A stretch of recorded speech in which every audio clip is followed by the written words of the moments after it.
बोलिए शंकर भगवान की जय। श्री लक्ष्मी नारायण भगवान की जय। भगवान श्री दत्तात्रेय जी महाराज की जय। बोलिए श्री मार्कंडेय पुराण की जय। ओम नारायणं नमस्कृत्य नरं चैव नरोत्तमं देवीं सरस्वतीं व्यासं ततो जयमुदीरये।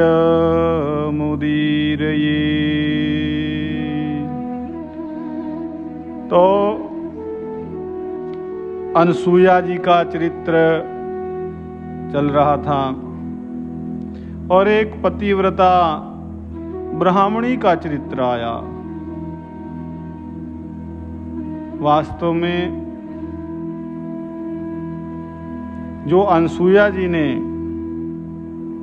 देवताओं से वर प्राप्त किया कि ब्रह्मा विष्णु और शिव मेरे यहाँ पुत्र रूप में आए, उसके पश्चात बहुत समय जब व्यतीत हो गया, देवता तो वरदान देकर के चले गए थे, तो समय व्यतीत होने के बाद ब्रह्मा जी के जो द्वितीय पुत्र हैं महर्षि अत्रि जी, उन्होंने एक दिन अपनी परम साध्वी पत्नी उन अनसुया को, जो ऋतुमती थी उन दिनों, सर्वांग सुंदरी, मन को लुभाने वाली, उन्हें देख करके मुनि ने काम युक्त होकर के मन ही मन उनका चिंतन किया और उनके चिंतन करते समय जो विकार प्रकट हुआ उसे वेग युक्त वायु ने इधर उधर ऊपर की ओर पहुंचा दिया। वह अत्रि मुनि का जो तेज है, ब्रह्म स्वरूप, शुक्ल वर्ण, सोम रूप एवं रजोमय था। जब वो गिरने लगा तो उसे 10 दिशाओं ने ग्रहण कर लिया। तो वही प्रजापति अत्रि के मानस पुत्र चंद्रमा के रूप में अनसुया से उत्पन्न हुए, जो कि समस्त प्राणियों के जीवन का आधार हैं। इसके बाद भगवान विष्णु ने संतुष्ट होकर के अपने श्री विग्रह से सत्वमय तेज को प्रकट किया और उसी से दत्तात्रेय जी का जन्म हुआ। भगवान विष्णु ने ही दत्तात्रेय जी के नाम से प्रसिद्धि प्राप्त करके अनसुया जी का स्तनपान किया, अर्थात उनके वो पुत्र बने। वे अत्रि के द्वितीय पुत्र हुए, दूसरे पुत्र हुए। है हयराज कृत वीर्य, एक बड़ा उद्दंड राजा था। उसने एक बार महर्षि अत्रि का अपमान कर दिया, तो यह देख करके अत्रि मुनि जी के तृतीय पुत्र, तीसरे पुत्र दुर्वासा जी, जो अभी माता के गर्भ में ही थे, क्रोध में भर करके 7 ही दिनों में माता के उदर से बाहर निकल आई। साधारणतया 9 महीने का समय होता है, लेकिन वो 7 महीने नहीं, 7वें ही दिन माता के उदर से बाहर निकल आई। अब गर्भवास जनित महान आयास तथा पिता के अपमान जनित दुख और अमर्ष से युक्त होकर के वे है हयराज को तत्काल भस्म डालने को उद्यत हो गए। वे तुरंत भस्म कर देंगे। वे तमोगुण के उत्कर्ष से युक्त साक्षात भगवान रुद्र के अंश थे। और इस प्रकार जो है अनसुया के गर्भ से ब्रह्मा विष्णु और शिव के अंशभूत 3 पुत्र उत्पन्न हुए। चंद्रमा ब्रह्मा के अंश से हुए थे, दत्तात्रेय जी श्री विष्णु भगवान के स्वरूप से थे और दुर्वासा के रूप में साक्षात भगवान शंकर ने ही अवतार लिया था। तो देवताओं के वरदान देने के कारण ये तीनों देवता वहाँ प्रकट हुए थे। और चंद्रमा अपनी शीतल किरणों से तृण, लता, वल्ली, अन्न तथा मनुष्यों का पोषण करते हैं और सदा स्वर्ग में रहते हैं। वे प्रजापति के अंश हैं, ब्रह्मा जी के अंश हैं। दत्तात्रेय दुष्ट दैत्यों का संहार करके प्रजा की रक्षा करते हैं। वे शिष्ट जनों पर अनुग्रह करने वाले हैं, तो उन्हें भगवान विष्णु का अंश जानना चाहिए, उनका स्वरूप जानना चाहिए। दुर्वासा जी अपमान करने वालों को भस्म कर डालते हैं। वे शरीर, दृष्टि, मन और वाणी से भी उद्धत स्वभाव के हैं और रुद्र भाव का आश्रय लेकर के रहते हैं। तो इस प्रकार जो है प्रजापति महर्षि अत्रि ने स्वयं ही चंद्रमा को प्रकट किया, श्री विष्णु रूप दत्तात्रेय जी इसके बाद योगस्थ रह करके विषयों का अनुभव करने लगे। और दुर्वासा जी जो है अपने पिता माता को छोड़ करके उन्मत्त नामक उत्तम व्रत का आश्रय लेकर के पृथ्वी पर विचरण करने लगे। अब समय बीतता है, कुछ समय बीता तो राजा कृतवीर्य स्वर्ग को पधार गए और मंत्रियों, पुरोहितों तथा पूर्ववासियों ने उनके राजकुमार अर्जुन को राज्याभिषेक के लिए बुलाया। और तब उन अर्जुन ने क्या कहा कि मंत्रियों, जो भविष्य में नरक को ले जाने वाला है वह राज्य मैं नहीं करूंगा। कहते हैं ना कि तप से राज्य, राज्य से नरक। वो नरकदायी राज्य क्यों होता है, क्यों राजा को नरक में जाना पड़ता है, उसका कारण यहाँ बताया है। तो ये उस नरक में नहीं जाना चाहते राजा बन करके, तो कारण क्या बताए और उन कारणों से बचने का क्या उपाय बताया। तो पहले तो कारण है जिसके लिए प्रजाजनों से कर लिया जाता है, उस उद्देश्य का पालन न किया जाए तो राज्य लेना व्यर्थ है। वैसे लोग जो हैं अपने व्यापार से होने वाली आय का 12वां भाग राजा को इसलिए देते हैं कि वे मार्ग में लुटेरों द्वारा लूटे न जाएं, राजकीय अर्थ रक्षकों के द्वारा सुरक्षित होकर के वे अपने वाणिज्य के लिए, व्यापार के लिए यात्रा कर सकें।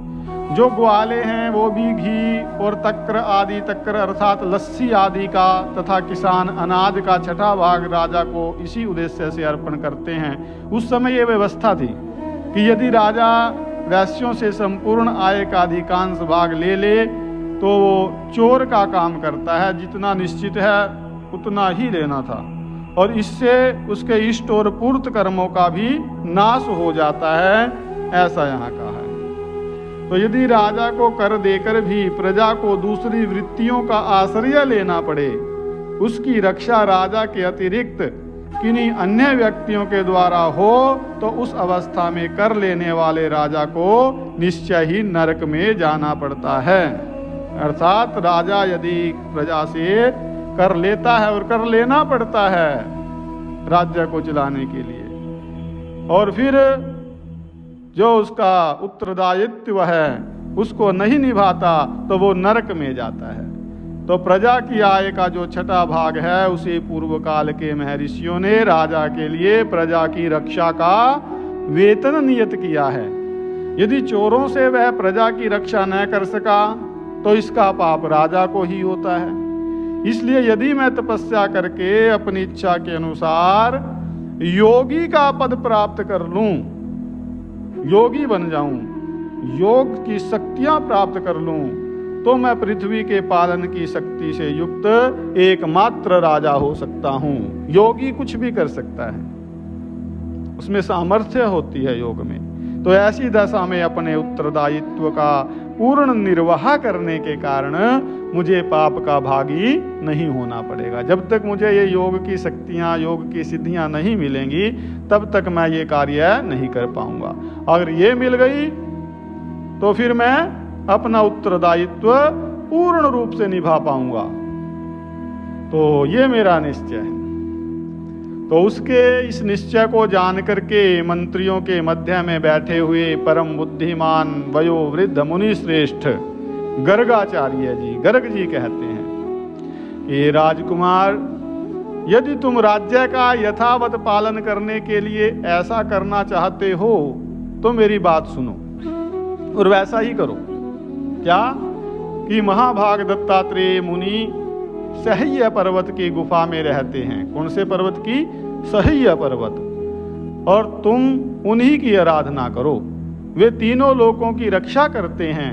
दत्तात्रेय जी योग युक्त परम सौभाग्यशाली हैं, सर्वत्र समदर्शी तथा विश्वपालक भगवान विष्णु के अंश रूप से इस पृथ्वी पर अवतीर्ण हुए हैं। तो उन्हीं की आराधना करके इंद्र ने दुरात्मा दैत्यों द्वारा छीने हुए अपने पद को प्राप्त किया था और दैत्यों को मार भगाया था।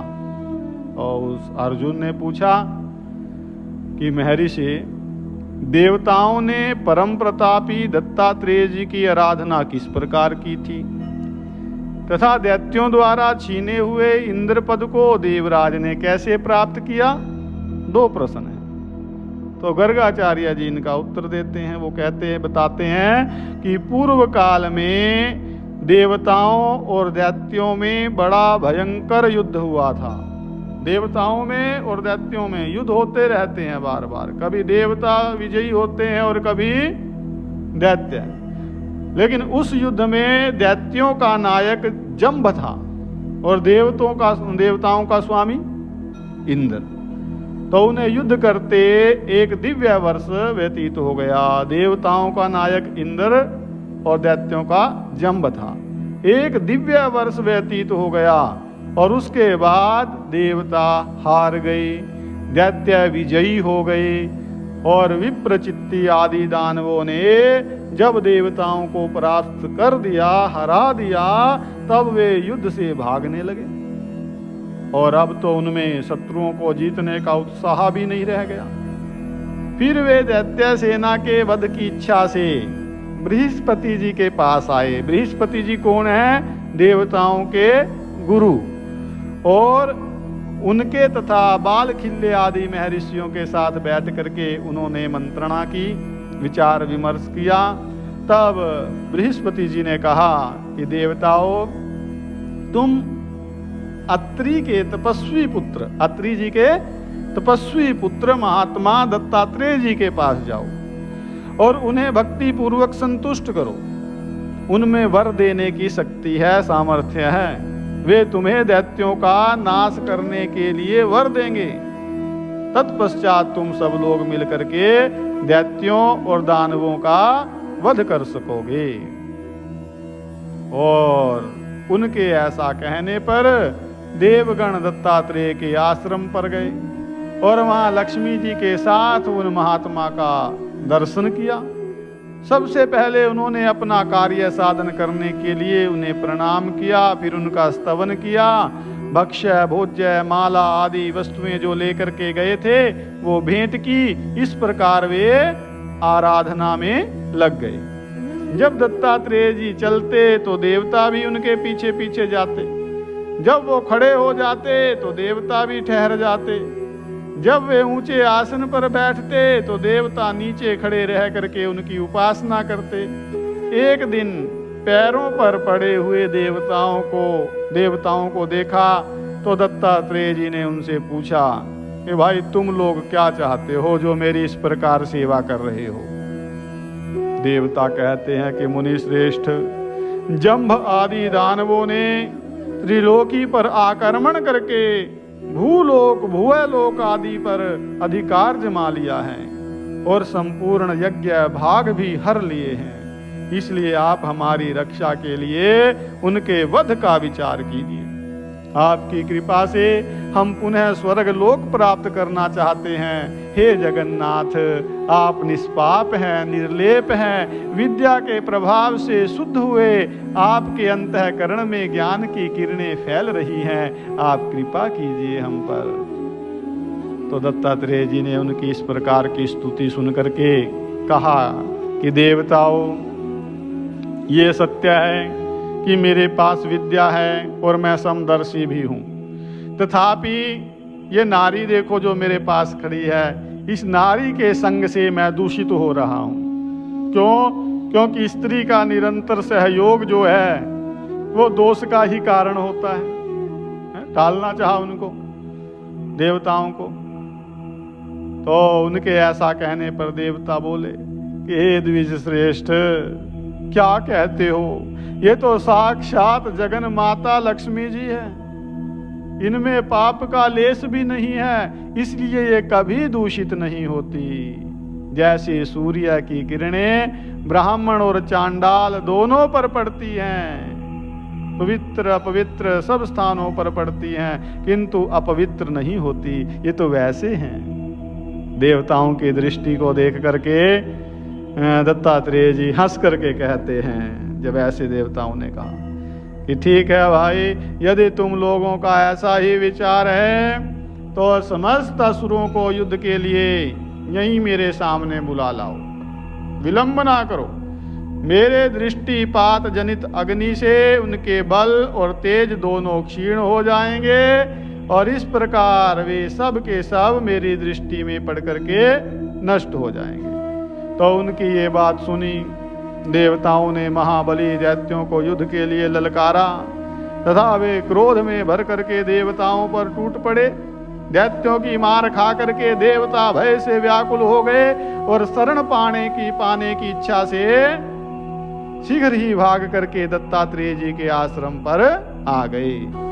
दैत्य भी देवताओं को काल के गाल में भेजने के लिए उसी जगह जा पहुंचे और वहां उन्होंने महाबली महात्मा दत्तात्रेय जी को देखा और उनके वाम भाग में चंद्रमुखी लक्ष्मी जी विराजमान थी, जो उनकी प्रिय पत्नी एवं संपूर्ण जगत के लोगों का कल्याण करने वाली है। वे सर्वांग सुंदरी लक्ष्मी स्त्री समुचित संपूर्ण उत्तम गुणों से विभूषित थी और मीठी वाणी में भगवान से वार्तालाप कर रही थी। उन्हें सामने देख करके दैत्यों के मन में उन्हें प्राप्त करने की इच्छा जागृत हो गई, तो वे अपने बढ़ते हुए काम के वेग को ना रोक सके।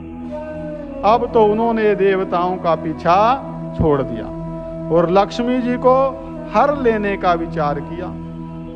तो उस पाप से मोहित हो जाने के कारण उनकी सारी शक्ति क्षीण हो गई।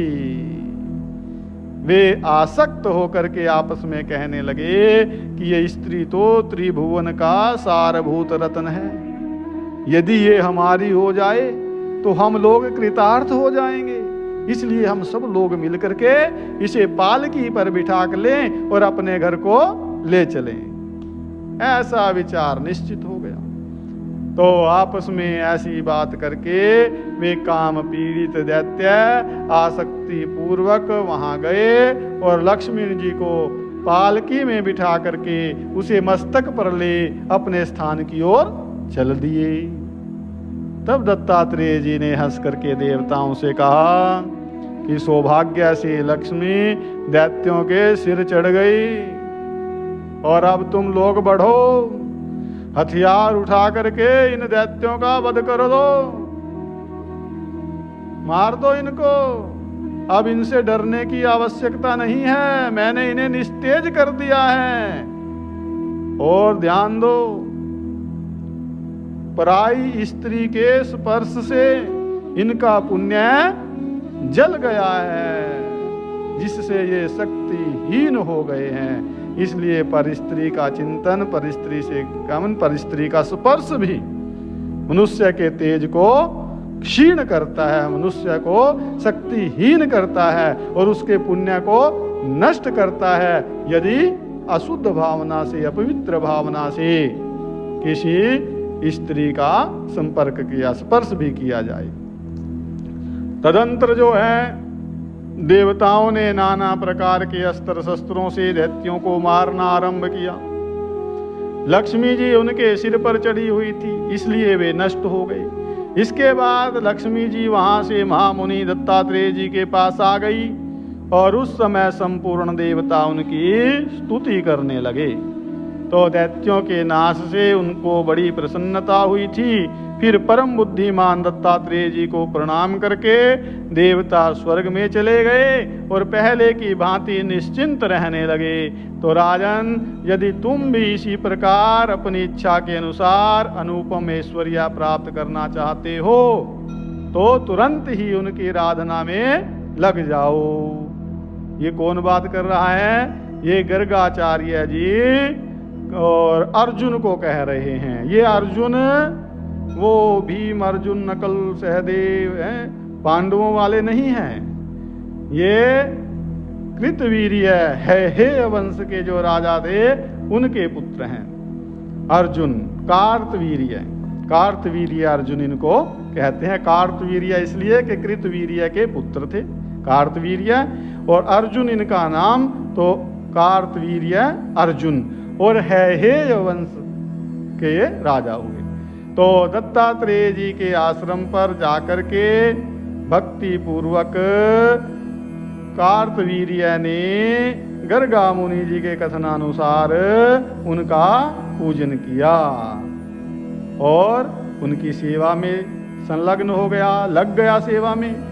वो उनके पैर दबाता, उनके लिए माला, चंदन, गंध, जल और फल आदि सामग्री प्रस्तुत करता, भोजन के साधन जुटाता और झूठन साफ करता। तो इससे संतुष्ट होकर के मुनि ने कार्तवीर्य से कहा कि अरे भैया, तुम क्या देखते हो? अब यहाँ ध्यान देने की बात है कि साधु संतों को किस प्रकार प्रसन्न किया जाता है, क्या उनकी पूजा विधि है। ये साधारण सी बातें हैं। देवताओं ने कैसे दत्तात्रेय जी को प्रसन्न किया और अर्जुन, कार्तवीर्य अर्जुन ने कैसे किया, बस। अर्थात संत रूप में जब भगवान आते हैं वो भी संतों की तरह ही बड़े ही सरलता से प्रसन्न हो जाते हैं। तो कार्तवीर्य से कहा भगवान दत्तात्रेय जी ने कि अरे भैया, तुम देखते हो मेरे पास ये स्त्री बैठी हुई है, मैं तो इसके उपभोग से निंदा का पात्र बन गया हूं भाई, इसलिए मेरी सेवा तुम्हें नहीं करनी चाहिए। मैं कुछ भी करने में असमर्थ हूं। तुम अपने उपकार के लिए किसी शक्तिशाली पुरुष की आराधना करो। तो उनके इस प्रकार कहने पर कार्तवीर्य अर्जुन को गर्गाचार्य जी की बात का स्मरण हो आया, याद आ गया कि देवताओं ने क्या किया था फिर, और कौन है पास में जो बैठी है। तो उसने दत्तात्रेय जी को प्रणाम किया, उनसे कहा, वो अर्जुन बोला, अब यहाँ कई बार तो अर्जुन आएगा और कई बार कार्तवीर्य, तो ना बात एक ही है, ये अर्जुन और कार्तवीर्य एक ही है, इसको कार्तवीर्य अर्जुन ही कहा गया है। तो वो अर्जुन बोला कि देव, आप अपनी माया का आश्रय लेकर के मुझे क्यों अपनी माया में डाल रहे हो? हे प्रभु, आप तो सर्वथा निष्पाप हैं। और इसी प्रकार ये देवी, ये भी संपूर्ण जगत की जननी है। अर्जुन के यों कहने पर भगवान ने संपूर्ण भूमंडल को वश में करने वाले महाभाग कार्तवीर्य से कहा कि राजन, तुम मेरे गूढ़ रहस्य को जान गए हो, मेरे गूढ़ रहस्य का तुमने कथन किया है, इसलिए मैं तुम पर बहुत प्रसन्न हूं, तुम कोई वर मांग लो। अब ध्यान देने वाली बात है कि देवताओं ने उन्हें लक्ष्मी कहा, उनका आदर किया, सम्मान किया, जननी कहा, जगत जननी कहा, और दत्तात्रेय जी प्रसन्न हुए, भगवान प्रसन्न हुए। वो लक्ष्मी नारायण हैं। लक्ष्मी जी का जो सम्मान करता है, माता के समान समझता है, पालन पोषण करने वाली उनको जो आदर देता है, उस पे भगवान प्रसन्न होते हैं। ऐसा ही कार्य यहाँ कार्तवीर्य अर्जुन ने किया। उन्होंने भी माता को, उसको लक्ष्मी जी को माता का स्थान दिया कि वो जगत का पालन पोषण करने वाली है, सम्मान दिया, और इन पर भी भगवान प्रसन्न हुए। और उधर दैत्यों ने क्या किया था? लक्ष्मी को उपभोग की वस्तु माना, काम की दृष्टि से देखा, अपनी कामनाओं को ही पूरा करने का साधन समझा। तो वो नष्ट हो गए।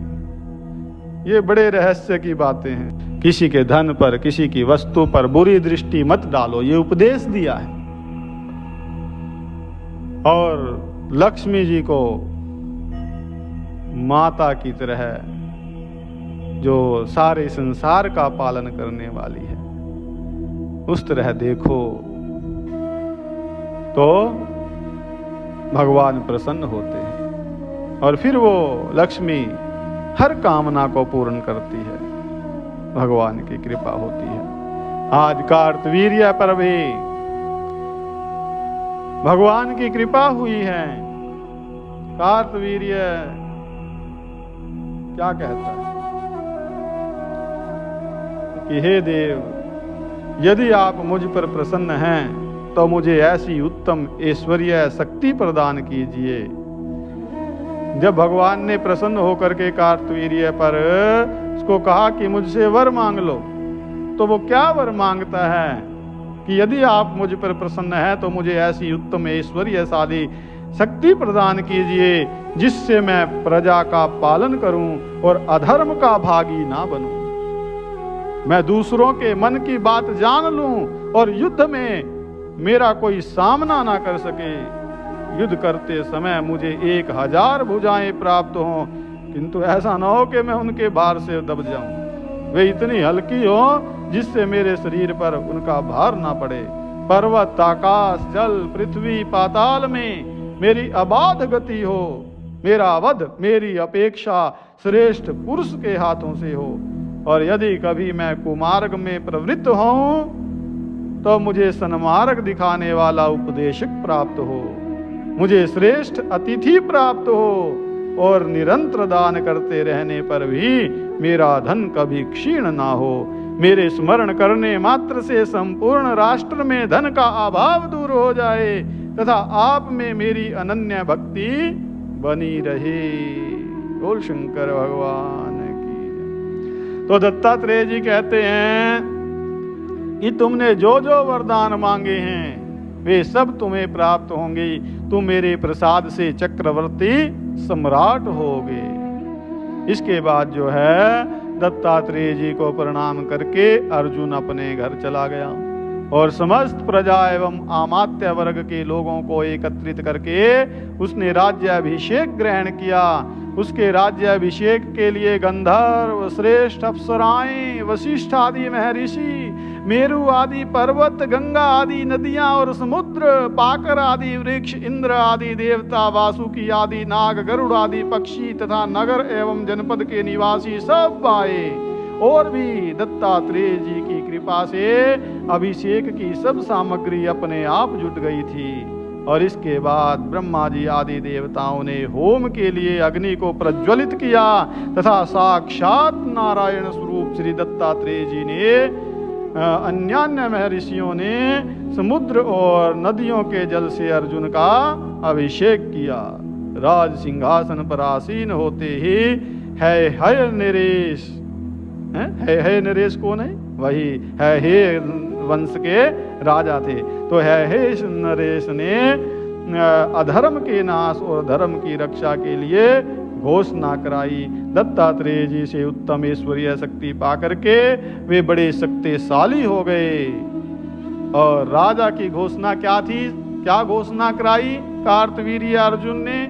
है नरेश ने बताया, कहा कि राजा की घोषणा इस प्रकार थी, आज से मुझको छोड़ करके जो कोई भी शस्त्र धारण करेगा अथवा दूसरों की हिंसा में प्रवृत्त होगा वो लुटेरा समझा जाएगा और मेरे हाथ से उसका वध होगा।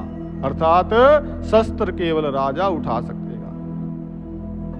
ऐसी आज्ञा के जारी होने पर उस राज्य में महापराक्रमी नरश्रेष्ठ राजा अर्जुन को छोड़ करके दूसरा कोई मनुष्य शस्त्र धारण नहीं करता था और स्वयं राजा ही गांवों, पशुओं, खेतों, द्विजातियों की रक्षा करते थे। तपस्वियों तथा व्यापारियों के समुदाय की रक्षा भी वे स्वयं ही करते थे। लुटेरे, सर्प, अग्नि तथा शस्त्र आदि से भयभीत मनुष्यों का तथा अन्य प्रकार की आपत्तियों में मग्न हुए मानवों का वे स्मरण कर मात्र से ही तत्काल उद्धार कर देते थे। उनके राज्य में धन का अभाव कभी नहीं होता था। उन्होंने अनेक ऐसे यज्ञ किए जिनके पूर्ण होने पर ब्राह्मणों को प्रचुर दक्षिणाएं दी जाती थी। उन्होंने कठोर तपस्या की, संग्राम में भी महान पराक्रम दिखाया और उनकी समृद्धि और बढ़ा हुआ सम्मान देख करके अंगिरा मुनि ने एक दिन कहा कि अन्य राजा लोग यज्ञ, दान, तपस्या अथवा संग्राम में पराक्रम दिखाने में राजा कार्तवीर्य की तुलना नहीं कर सकते। राजा अर्जुन ने जिस दिन दत्तात्रेय जी से समृद्धि प्राप्त की थी, उस दिन के आने पर उनके लिए यज्ञ करता था और सारी प्रजा भी राजा को परम ऐश्वर्य की प्राप्ति हुई देख उसी दिन एकाग्र चित्त से दत्तात्रेय जी का यजन करती थी। तो इस प्रकार जो है चराचर गुरु भगवान विष्णु के स्वरूप भूत महात्मा दत्तात्रेय जी की महिमा का वर्णन यहाँ किया गया है। शंख, चक्र, गदा एवं सारंग धनुष धारण करने वाले अनंत एवं अप्रमेय भगवान विष्णु के अनेक अवतार पुराणों में वर्णित हैं। जो मनुष्य उनके परम स्वरूप का चिंतन करता है वह सुखी होता है और संसार में उसका शीघ्र ही उद्धार हो जाता है। वे आदि अंत रहित भगवान विष्णु अधर्म के नाश और धर्म के प्रचार के लिए ही संसार की रक्षा और पालन करते हैं। और अब मैं इसी प्रकार पितृभक्त राज ऋषि महात्मा अलर्क के जन्म का वृतांत बतलाता हूँ। क्यों ये अलर्क जी क्यों आए बीच में? ये पितृभक्त हैं, राज ऋषि हैं, राजा होते हुए भी ऋषि महात्मा हैं, फिर भी यहाँ क्यों आ रहे हैं? क्यों इनका वर्णन? क्योंकि दत्तात्रेय जी ने इन्हीं राजा अलर्क को, राज ऋषि अलर्क को योग का उपदेश दिया था। इसलिए आगे जो है अलर्क जी का उपाख्यान है और नाग कुमारों के द्वारा, ये पूरा आख्यान एक में नहीं आएगा, अलर्क उपाख्यान का आरंभ है और नाग कुमारों के द्वारा ऋतध्वज के पूर्व वृतांत का वर्णन, लेकिन ये आगे का विषय रहेगा। बड़ा ज्ञानमय वो अध्याय है और फिलहाल यहीं पर जो है कथा को विश्राम देते हैं। बोलिए शंकर भगवान की जय, बोलिए लक्ष्मी नारायण भगवान की जय, मार्कंडेय पुराण की जय। सर्वे भवन्तु सुखिनः, सर्वे सन्तु निरामया, सर्वे भद्राणि पश्यन्तु, मा कश्चित् दुःखभाग् भवेत्। ओम शांति शांति शांति।